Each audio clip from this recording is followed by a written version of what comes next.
Bonjour à tous et bienvenue dans cette vidéo. J'ai le plaisir d'être avec Nolwenn Poirier. Comment vas-tu? Eh ben ça va bien, merci Anne, ça va. Pour l'instant, tout va bien. Ça va, c'est vrai. Est-ce que tu peux nous rappeler ta profession?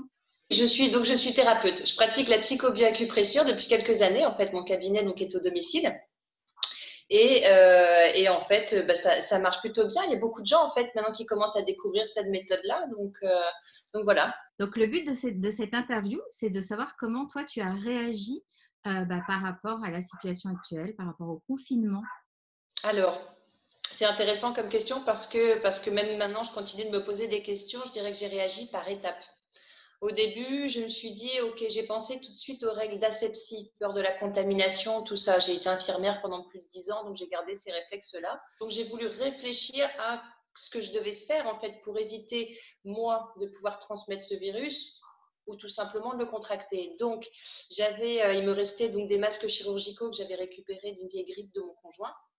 Donc je me suis dit, ça c'est bon pour tout ce qui est transmission gouttelette, ce qu'on a en fait, ce qu'ont les pauvres infirmiers à l'hôpital, hein, ils n'ont plus assez de masques et tout ça. Et il me restait aussi des solutions hydroalcooliques. Donc je me suis dit, voilà, là au niveau sécurité, c'est d'un côté comme de l'autre, tout va bien. Donc je me suis dit, je maintiens. Voilà, ça c'était dernière nouvelle. Et puis ce matin, en réfléchissant, je me suis dit, j'avais une patiente qui venait de Saint-Brieuc avec son tout petit. Et elle me demandait si j'avais un four à micro-ondes parce que tous les restaurants en fait sont fermés. Elle voulait savoir si elle pouvait réchauffer la nourriture de son petit. Et là, je me suis dit, mais tous les restaurants sont fermés. En fait, les mesures sont de plus en plus importantes quand même pour notre sécurité à tous. Et je me disais, même si moi, c'est sécure dans mon cabinet, cette patiente de Saint-Brieuc vient jusqu'à chez moi, en fait, sur Locke Maria Plouzané. Et je ne sais pas du tout si elle peut contaminer des gens ou pas, ou être contaminée. Et là, par contre, c'est plus sécure du tout. Donc, au final, j'ai pris la décision depuis ce matin de rappeler tous mes patients et d'annuler toutes les consultations, en fait, pour l'instant, jusqu'à dans les 15 jours qui vont venir, voire plus s'il le faut, en fait, en fonction de ce qui va être dit là prochainement. C'est une décision qui n'a pas dû être facile à prendre parce que quelle incidence ça a sur ton activité? C'est une décision courageuse. Eh ben ouais, quelque part, parce que qu'est-ce qui en ressort? Ben, c'est que moi, en fait, pour l'instant, je gagne plus rien du tout. Voilà, là, je ne gagne plus rien, j'ai plus de revenus. Et par contre, j'estime que maintenant, on en est à ce stade tous, c'est de se poser la question de qu'est-ce qui est vraiment important. Alors, est-ce que c'est important là que je gagne de l'argent? Est-ce que c'est ça ma priorité? Ou est-ce qu'il est important qu'on commence à prendre tous soin, je dirais, les uns des autres pour éviter justement les choses compliquées qui peuvent arriver là en ce moment? Voilà, c'est la responsabilité de tous et c'est comme ça que j'ai tourné parce que le message à mes patients, je l'ai envoyé par SMS pour l'instant en disant je vous contacte au plus vite pour qu'on refixe un rendez-vous. D'ici là, je ne sais pas quand parce que c'est des gens qu'il faut savoir, ils ont déjà attendu 4 semaines ce rendez-vous. À la base, ils vont pas bien et je leur demande en plus d'attendre encore plus longtemps, mais j'explique bien dans ce message qu'il en va de la responsabilité de tous. Je leur demande gentiment de rester chez eux, et pour eux et pour les autres.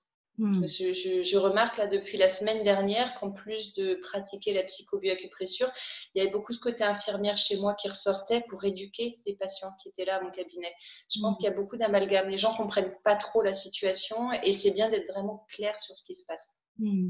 Okay. Tu vois, ça s'est vu encore. Je voyais des images là de ce week-end. Et bien sûr que le soleil arrive, tout le monde a envie de sortir, tout le monde a envie. J'avoue, je suis allée hier sur une plage immense où il y avait quelques personnes à se promener, mais comme je l'ai expliqué aux enfants sur la route, s'il y a trop de monde, les enfants ne sortent pas de la voiture et on rentre à la maison. Le but, c'est de ne pas croiser trop de monde, justement. Même mes enfants, hein, ils ont 10 ans et 7 ans et ils ont bien compris la situation. Et voilà, c'est pas forcément pour nous. On est parti de je dirais même une sorte de jeu. On part du principe que nous, on est contaminés. Donc il faut faire attention aux autres et pas aller voir les autres de peur de leur donner peut-être le virus qu'on a. Peut-être. Et ça, ils le comprennent. C'est chouette. Merci beaucoup pour ton partage. Et justement, je voulais revenir. Donc, tu es maman de 2 enfants. Et comment ça se passe pour eux? Alors, des hauts et des bas. Il y avait au début, je dirais, comme beaucoup d'enfants, sauter au plafond, super, il n'y a pas d'école. Voilà. Après, ils se sont rendus compte que, si, il va y avoir l'école à la maison. Et Mais c'est super intéressant. Je trouve que c'est pour nous, maintenant, là que je ne travaille plus, justement, c'est de remettre en question aussi un petit peu les apprentissages. Comme je leur explique, et ben, on va essayer de travailler peut-être en fonction d'eux, c'est individualisé en fait là. Il n'y a pas la maîtresse qui perd du temps à réexpliquer à d'autres élèves pendant qu'eux regardent par la fenêtre ou s'ennuient ou que sais-je. Là, on travaille et à côté de ça, on rajoute plein d'autres activités. Là, je suis super contente d'avoir eu le temps de faire des semis il y a 15 jours parce qu'on va se faire un potager.